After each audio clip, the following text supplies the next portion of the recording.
Hermann Göring ominously summarized German policy towards the Soviet Union when he made a typically sinister speech late in 1941. Many tens of millions in the industrial areas will become redundant and will either die or have to emigrate to Siberia. In little more than 1 year, Göring's promise had been made good. Hitler's armies had reduced vast areas of Western Russia to dust and rubble and subjected the Soviet peoples to unimaginable brutality. Russia experienced an agony of brutality as she was dragged through a nightmare of slaughter to the edge of extinction. The launch of Operation Barbarossa, the invasion of the Soviet Union on the 22nd of June 1941, was Germany's most desperate gamble of the Second World War. It was a gamble Hitler felt compelled to take if his ambition of the complete subjugation of Europe was to become a reality. 3 million German troops were initially committed to the most appalling conflict in the history of warfare. In the course of the next 4 years, she would need to find 3 million more.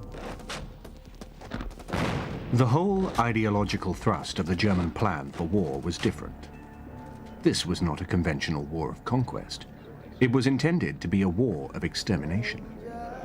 It was intended to root out what Hitler called the Jewish Bolshevik gang who ran Russia. It was designed to destroy the political structure both of the Soviet Union and of the Red Army. In consequence, the terrible barbarization which set in at the first stage in the Soviet-German war was to become the overriding feature which persisted until the very last day of that war. The third factor was there was very little in the way, or almost no, spare parts. So when a vehicle broke down, unless they cannibalized another vehicle, there was no spare parts for that vehicle. This great offensive, codenamed Barbarossa, had been fermenting for a long time in Hitler's mind. Firmly rooted in National Socialist ideology was the conviction that Germany's destiny lay in the East. Once more, Hitler needed a quick war. Once more, he needed it soon. It was his instinct that Germany would never stand so strong as she stood then. His gambler's instinct told him that if he delayed even 1 year, the crowds that cheered the latest successes so fervently might no longer be willing to follow him into so hazardous an adventure. And there was no greater military adventure than the invasion of Russia. As the German build-up towards Operation Barbarossa continued, Stalin's attempts to pacify Hitler grew more desperate. Stalin felt he was continuing to buy time by these unrequited concessions. But his use of the breathing space, which he had already obtained, was totally devoid of any worthwhile attempt. But what accompanied this was as follows, actually. Originally created by Vickers Armstrong in about 1928, so it was a British tank. You can always tell it was a good tank because the British Army never ordered it. It was purely a commercial offering, and the Russians took to it in a big way. And they got a license, it was all done above board, and then put a much better gun in it than the British had done. They had a 45mm anti-tank weapon, which is actually quite effective against contemporary tanks. So from that point of view, it was an excellent little vehicle. It was reliable, but it was very, very rough. The actual suspension, the wheels and tracks that it runs on, gave people a very hard ride. And of course, like all tanks of the pre-war period, it's of bolted construction, so it's weak when it comes to defending itself against incoming rounds. But generally speaking, for its day, an excellent little tank. Just on a historical note, what makes this tank interesting is that it was captured from the Russian army by the Finns during the Winter War. They did some minor modifications, used it for a while in their army, and then latterly they buried all these tanks in their defensive regions, particularly what was known as the Mannerheim line. And the tank was buried, so in its turret was showing it. It became part of the fixed defences. Back in the sort of 70s and 80s, they started digging up the Mannerheim line, suddenly produced all these tanks. And we were able to do an exchange with them to get it for the Tank Museum, which is great, because it means we have a representative example, not only of a pre-war Russian tank, which is quite something to have, but also something which derived originally from a British design, and we have the British design from which it came also in the museum. So historically it's interesting. I should point out, of course, that the swastika on the turret has absolutely nothing to do with the Nazis. It is a Finnish symbol one of the runic symbols that they employed. So in this case, there's no Nazi association at all. On the German side, the field strength was roughly about 3.5 million men. With the addition of the German allies, the Finns, the Slovaks and the Hungarians, the figure rises to nearly 4 million. In infantry, the Germans were therefore outnumbered by 1 million men at the outset. In terms of armor, the discrepancies were even larger. The Germans were able to employ something like 3,300 tanks to face the Russian 8,000. But numbers don't tell the whole story. In the case of Barbarossa, numbers are extremely misleading. Considering the operational readiness of the armies, the Wehrmacht was clearly superior. It was also battle-hardened, experienced, and it was well prepared and briefed for its task. Importantly, the Germans were operating according to a carefully conceived master plan. The Red Army was in an extraordinary position. There was no recognizable military plan. The Red Army could neither defend nor attack.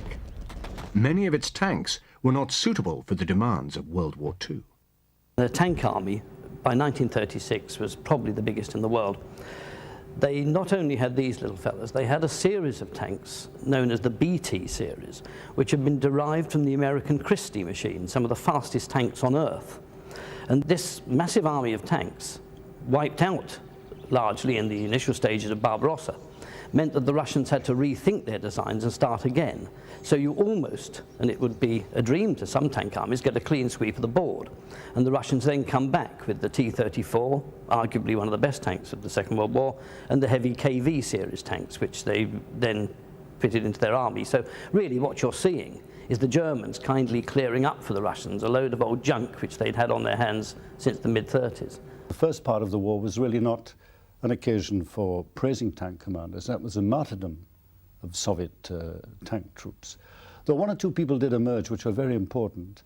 For example, Chernyakhovsky, who was very young, he must have been about, yes, he was just in his very early 30s. He commanded a tank division in the terrible days of 1941 and really proved himself to be a very capable commander. He, in fact, went on to become not only an army commander, but a front commander. That gives you some idea of the caliber of these people.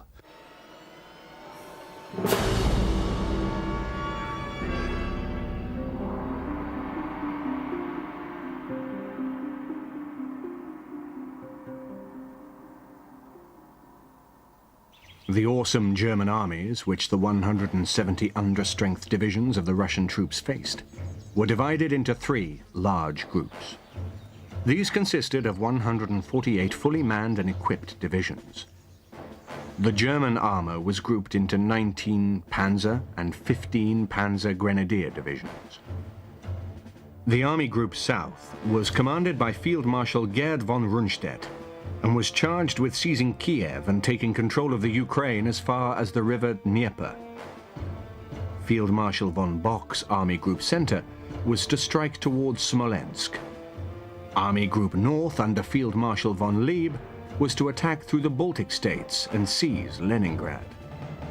Army Group Center was a larger formation than the forces which comprised the other 2 army groups. It had 50 German divisions as opposed to 39 in Army Group South and only 29 in Army Group North. It could deploy 910 aircraft as opposed to 684 Army Group South and 434 Army Group North. The 2 panzer groups under von Bock's control in Army Group Center also claimed the lion's share of the tanks which were allocated to the Great Attack. Some 1,700 machines were available to von Bock, as opposed to 1,000 for von Rundstedt with Army Group South and 650 in Army Group Center with von Lieb. The 3 German army groups were supplemented by 500,000 Finnish troops, advancing from their homeland in 14 divisions, and 150,000 Romanians attacking along the Black Sea towards Odessa. The North Soviet front was to repel advances through the Baltic states and defend Leningrad from Finnish attack.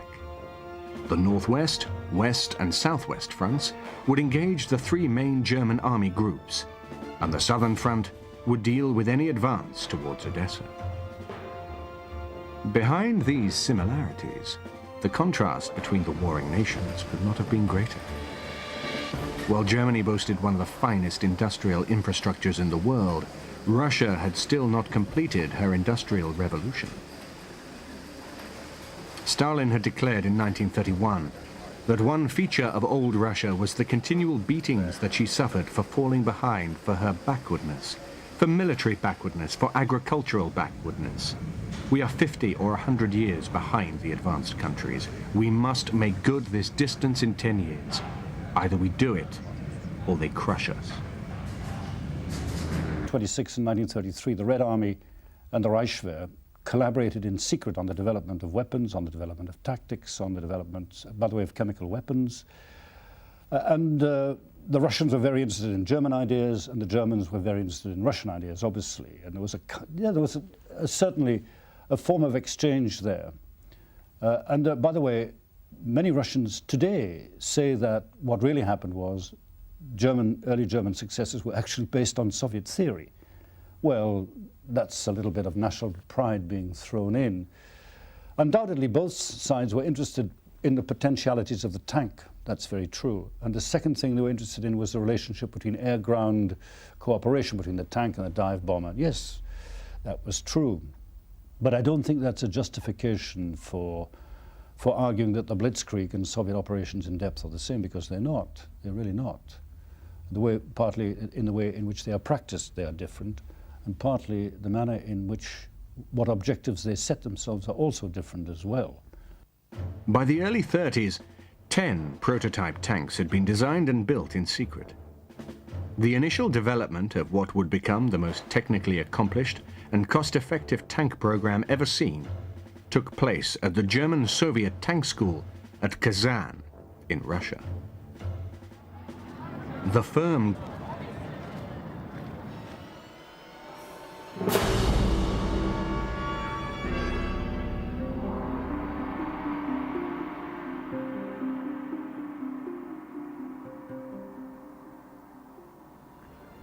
At last, at 0400, on the 22nd of June 1941, the code word, Dortmund, crackled down the wires, and the maelstrom that was Barbarossa finally erupted. The German armies of the Blitzkrieg sliced through the Russian forces on every front. Faced by the results of his intransigent refusal to act, Stalin panicked. While his army headquarters desperately tried to piece together the most rudimentary picture of what was happening, he ordered an immediate counteroffensive on all fronts. As the first reports of the devastation his own command had helped to create filtered through, he was shattered. All that Lenin created we have lost forever, he declared. He finally retreated to his Dachau, not to emerge until the 3rd of July. But what really stunned the Red Army commanders was that the massive German assault proceeded without any artillery support. It simply sliced through. The Red Army command had expected that there would be meeting engagements and opening actions that would develop over a period of days. Next would come a large series of complex frontier engagements, and then the real war would begin. What actually happened was that in 48 hours, in Army Group North, German panzer columns were approaching Riga. At the beginning of the war, Soviet tank training was terrible. It was awful. The tank drivers had very little experience, probably maybe 2-3 hours on it, if they had that, by the way. The level of actually handling a tank and fighting a tank was extremely low, and it showed. It showed in the disaster which was visited on the Red Army's tank forces. The level of the training of the commanders was very poor. And that changed. It changed importantly. The front, the rapier thrusts of the German panzer divisions were skewering through the chaotic Russian defenses. The panzer groups created deadly breaches in the Soviet line, slicing the Red Army forces into isolated segments. The supporting German divisions then moved forward in encircling advances which surrounded these pockets of defenders. The ferocity and effectiveness of the panzer attacks was so great that some of the pockets were gigantic. Groups of up to 15 Russian divisions were surrounded and mercilessly pummeled into surrender. The encirclement of Minsk by the right flank of Army Group North and the left flank of Army Group Center yielded 300,000 prisoners, 2,500 tanks, 1,400 artillery pieces. 32 of the 43 Russian divisions were emasculated within a week, and the road to Moscow penetrated to a depth of 300 kilometers. The remainder of Army Group North scythed into the Baltic states, capturing Riga, the Latvian capital. Only in the south were the German forces limited to shallow advances towards Lwów and Rounno. On the ground, chaos reigned. The Luftwaffe were pulverizing the road and rail links behind the Russian lines. Many officers were not even bothering to use code in their desperate pleas for instructions from their headquarters. Struggling masses of uncoordinated troops were being slaughtered by the German troops as they attempted to obey Stalin's orders to counterattack. Others were being machine-gunned by their own military police for fleeing from positions which were worse than hopeless. The reality was that the Soviet forces were left leaderless. They had no orders. Sometimes they had guns but no ammunition. Sometimes they had tanks but no fuel, or they had tanks which broke down with no prospect of repair. Or they simply had orders which were contradictory. The usual situation was that if in doubt, Red Army commanders would simply order, "Advance." Many of the Red Army divisions simply broke up and formed very large pockets of Red Army troops. For example, within a matter of 4 or 5 days, the Wehrmacht, the German army in the east, had managed to encircle 350,000 Red Army soldiers, the first of what was to prove a number of huge encirclements. By the 3rd of July, the battle for the frontier was over. The German armies had advanced along a line from the river Dwina in the north to the Dnieper in the south. General Halder, chief of German General Staff, declared that the war against the Soviet Union had taken only 14 days to win. But the German intelligence had totally underestimated the reserves which Russia could command. The Red Army had a great number of men, but the equipment that it used tended to be outdated and obsolete. This was particularly with regard to tanks and aircraft. In terms of signals equipment, the Red Army's position on the Western Front was quite appalling. It simply did not have the communications equipment to enable it to fight the fast-moving battles the German army specialized in. And they would be required to fight effectively in order to defend their country properly and to achieve the initiative. Therefore, it can be concluded in terms of leadership, position and equipment, tanks, aircraft and communications, the Russian forces facing Army Group Center was no way a match for their German counterpart.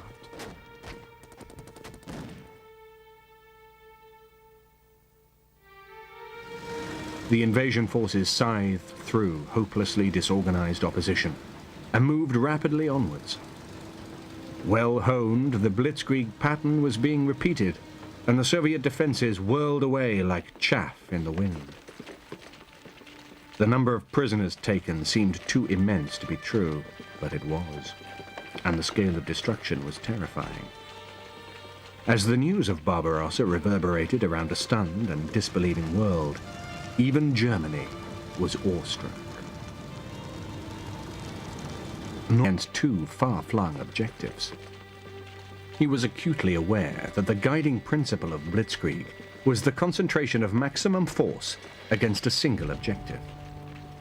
This had already been neglected, and where there should be convergence, there was divergence. As the army groups advanced, they moved further away from one another, instead of coming closer. Audacious though he undoubtedly was, Hitler balked at the thought of his precious armored units racing too far or too deep into the Soviet hinterland, and settled instead for a compromise with the more traditional grand strategy of envelopment.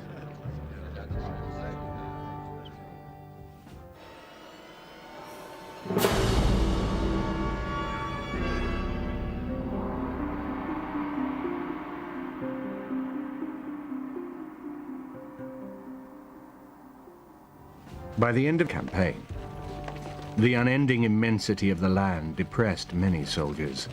Lack of mobility, particularly of tracked vehicles, was a severe drawback. There continued to be a huge haul of prisoners, but the German pincers were closing too slowly, allowing large numbers of Red Army troops to get away, and the Red Army appeared to command endless reserves. Most roads were of dirt, which, with the sudden rains turning quickly to mud, halted entire columns. Meanwhile, Hitler was vacillating. Having failed to annihilate the Red Army, his interest turned towards securing the economic prize of the Ukrainian oil wells. The first Russian T-34 tanks appeared during the Battle of Vyazma. At Berea, the Russian tanks simply drove straight through the 7th Infantry Division onto the artillery positions and literally ran over the guns. The effect on the infantrymen's morale was devastating. This marked the beginning of what came to be called the Tank Terror. We've come here to Norfolk, to the Muckleborough collection, to have a look at this, the T-34. In many respects, this is the vehicle that actually won the Second World War. They were manufactured in such quantity that they swamped the German forces, and they really had no answer to the sheer numbers of T-34s which appeared on the battlefield. There were something like 50,000 of these that were manufactured during the war period. It's by no means a beautifully finished machine, but it was solid and it was very, very workmanlike. When you consider that there were only something like 1,700 Tigers which were manufactured, they had to face 50,000 of these, and on the Allied side, 50,000 Shermans allied to all the British types. So you can appreciate that it didn't have to be the best tank in the world, but in many respects it was a very, very solid performer. It was made with the Russian conditions in mind. It had wide tracks, it had the simple suspension based on the Christie model, and this tank really had everything that was needed to allow it to be mass-produced in the Russian economy in the kind of numbers that arrived just in time. And there's no doubt that a tank like a Tiger was a far better machine. It was better engineered, it had a bigger, harder hitting gun, and it was better protected. But what they couldn't cope with were the numbers of these medium tanks, which weighed in at around 30 tons, but could move quickly and above all could deal with the Russian mud and the snow in a way that until the advent of the later German tanks, none of the early models could. It was absolutely different to everything else what was available then. Strong armor, sloping armor. Machine guns fitted, one here for the radio operator to fire from, another coaxial one to be fired out of that hole, and this other hole is for the gun layer to look through and lay the gun. Driver sits here, and next to him is the radio operator, as I said, who will fire the gun. And the other three men, the commander, the early one did not have a commander as such. The commander at the top with the vision all round, the gun layer and the loader, which was quite a difficult job in there. The T-34 embodied everything as close as possible to perfection which could be expected from a tank at the time. Speed, protection, firepower, and most of all reliability, because that's the worst thing which could happen on a tank, especially on a modern German tank at the time, to break down somewhere miles from anywhere and not be able to get going. This, as I said earlier, is the 85mm gun, which was very, very good. But the Russian optics bulbs were not quite as good as the Germans, which meant lesser shells hit their target than they might have done on the German Tiger, for instance. One of the best things on this tank, well, everything is good, as I said earlier, but one of the best reliable things is the engine itself.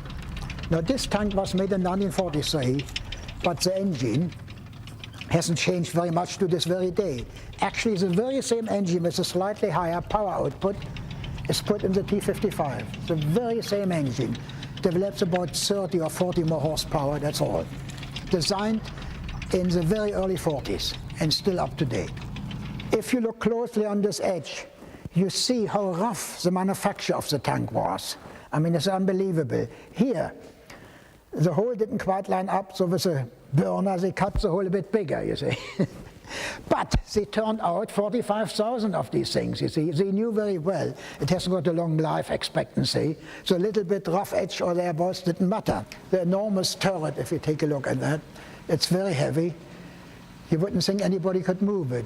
But let me tell you, if that tank gets a direct hit, a armor-penetrating shell inside, and sets off its own ammunition by it, the whole turret, as it is, will be blown sky high and sail through the air 10 or 12 yards.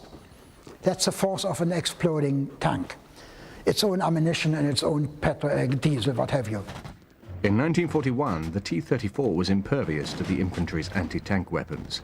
In the meantime, only 88mm anti-aircraft guns could be relied upon, and those were hurriedly pressed into the anti-tank role. Still, Russia was not defeated. By the end of August, 5,300,000 men had been mobilized. Stalin had emerged from his isolation to broadcast a message of patriotism and resistance to the nation. For once, the Russian people were told the truth. Stalin now took direct control of the Red Army. The pre-war complacency which he himself had done so much to foster had now rapidly to be undone. The West Front in the general area of Smolensk. The Germans countered with yet another encirclement, and the panzer groups of Generals Hoth and Guderian smashed through the Soviet line and maneuvered 300,000 Russian troops into an indefensible pocket. Another 150,000 prisoners, 2,000 tanks and 2,000 artillery pieces fell into German hands. Drunk with anticipation, Goebbels announced that the eastern continent lies like a limp virgin in the mighty arms of the German Mars. Spurred on by the successful actions of their commands, the men of Army Group South finally broke through the Russian Southwest Front, and another pocket yielded a further toll of 100,000 prisoners.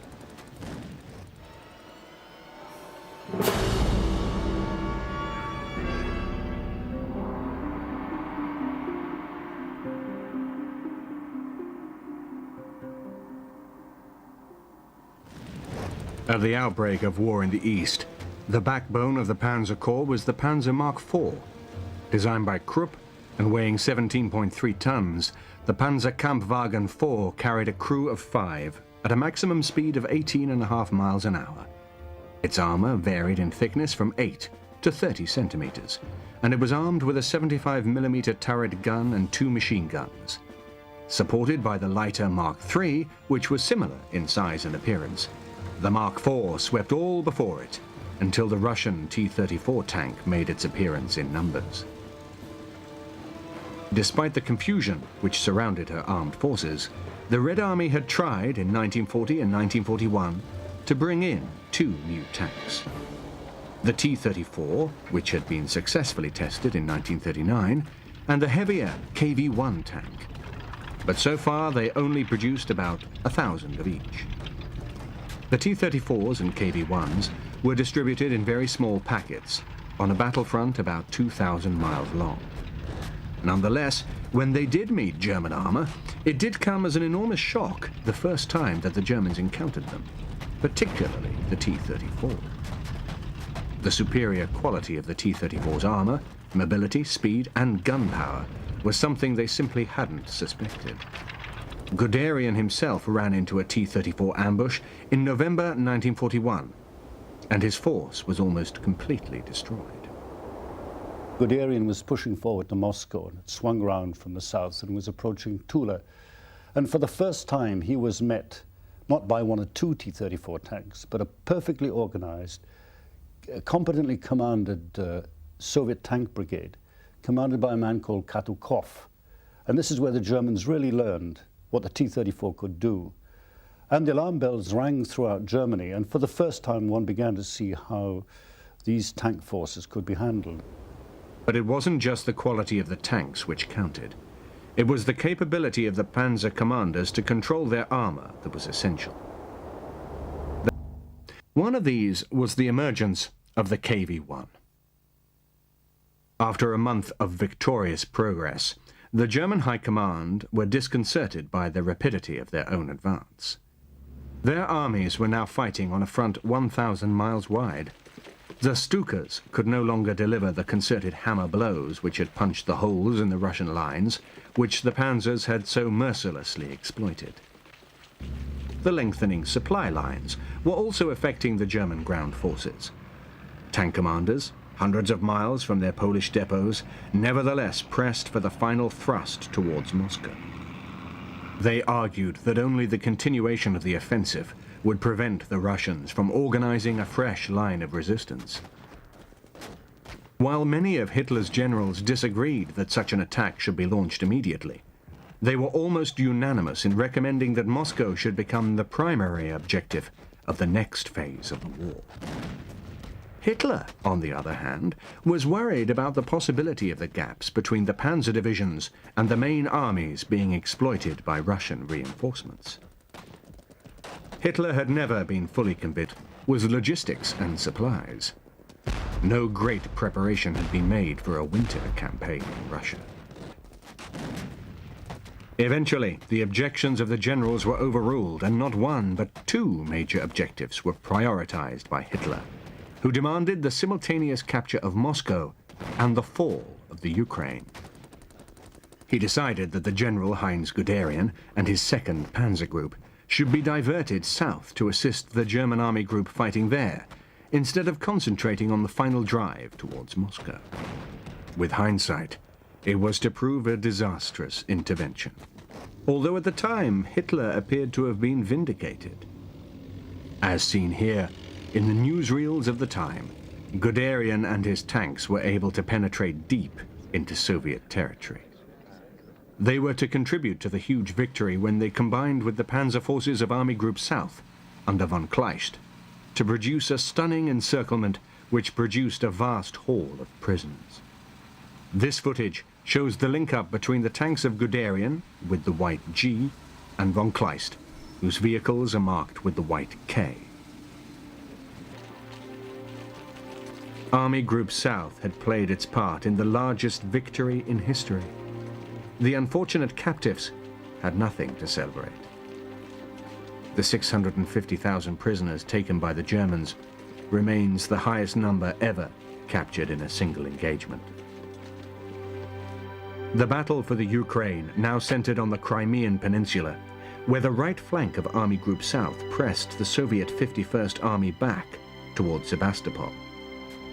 While half of the German Group Center were engaged in subduing the Ukraine, Marshal Zhukov, transferred to the reserve forces behind West Front, seized the opportunity to attack the German Fourth Army. Occupying a salient near Smolensk, the Germans were now themselves vulnerable to encirclement. The German Fourth Army were thrown back 12 kilometers, but without sufficient tanks and aircraft, Zhukov failed to tighten the noose he had made. However, in terms of morale, Zhukov's counter-thrust was highly significant. His action was the first substantial Soviet counterattack of the war.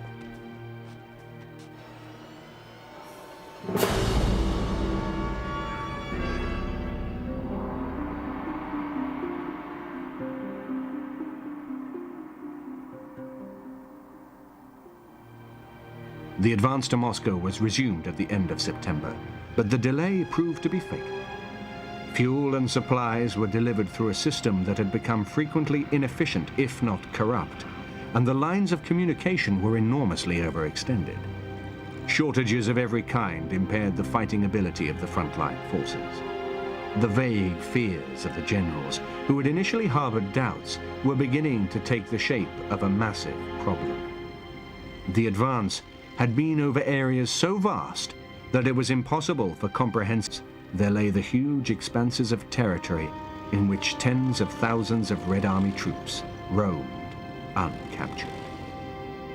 Blitzkrieg's lifeblood. From the Soviet side, they began to realize that there were these shortcomings in the German Blitzkrieg approach, and that the first job that the Russians had to do at Menskos was actually to halt this, to stop the Blitzkrieg, literally to stop its movement. This was a very difficult lesson they had to learn. And The first thing was that they really had, this was a very painful lesson for them, they really had to learn the lessons of active and effective defense. It was no good setting up a system of constant and continued counter-blows and counterattacks. All that happened there was you simply incurred very heavy casualties, and you really didn't do anything as the Germans regrouped and reorganized. The autumn rains were heavy. In France, there had been metalled roads. Here, the highways were vanishing into impassable tracts of mud in which men, vehicles and horses floundered more and more helplessly. Breakdowns increased, and repairs became extremely difficult to carry out. One of the disadvantages of a tank like the Panzer III can be seen down here in the tracks. Compared to the T-34, for example, they're comparatively narrow. And the reason for that is that these machines were designed with Western Europe in mind. The Great War was still fresh in the minds of everybody who was designing these tanks. And as a consequence, no one had really given serious consideration to the possibility that they might have to operate in Russia.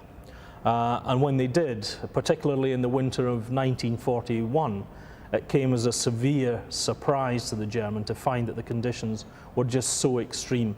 You had these bottomless seas of mud, and you had these extensive snow conditions, which meant that really a vehicle needed wide tracks to be able to negotiate conditions like that. Guderian had started Barbarossa with 600 tanks. By the middle of November, he was left with just 50 that were operational. By the end of October, Army Group South held a line which ran from approximately Kharkov in the north to the Black Sea in the south. The limit of the advance in that first year of the war proved to be the city of Rostov-on-Don. The forces of Army Group South, with their supply lines massively overstretched and the troops exhausted, could at present do no more for Adolf Hitler. It was not enough for the Führer. During the bitter winter of 1941, fierce Russian counterattacks began to push the German forces backwards. Rundstedt, for the first time in the campaign, asked for permission to withdraw. Hitler refused, and Rundstedt resigned. But it made no difference on the ground. The withdrawal from Rostov had to be carried out as a matter of military necessity. The situation was just too difficult, and the German forces withdrew in good order 40 miles west of Rostov. It was the first retreat of the war in the south.